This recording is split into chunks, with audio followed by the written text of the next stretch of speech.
Today we're gonna talk about NumPy attributes. First, we can check the type of a NumPy array by using the dtype attribute of the NP array. So first, we start off by defining a NumPy array that has 3 rows and 4 columns. And then we call the x.dtype attribute and find that this NumPy array has integer values. Then we can specify also another array called a that has a dtype of NumPy float.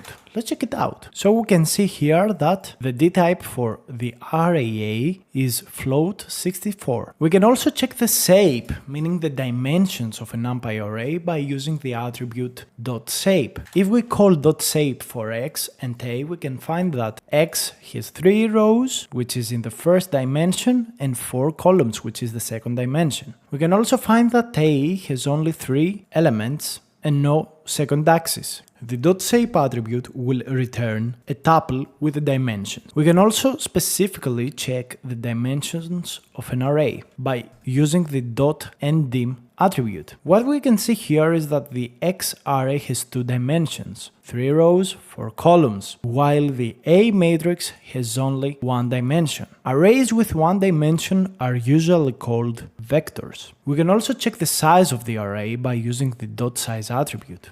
We can call x.size and a.size. x.size is equals to 12, while a.size is equals to 3. So the size operation is the product of the numbers of the .shape. It shows the sum of elements in an array. So the idea is that here we have 3 rows, 4 columns, and in total we have 3 times 4 elements, meaning 12 elements. While for the array A or the vector A, we have only 3 elements. And we can also check the item size for both arrays by using the .item size attribute. Both of these arrays have items of size 8 bytes. Why? Because both float and integer are 64 bits. I hope you enjoyed this. Don't forget to press the like button.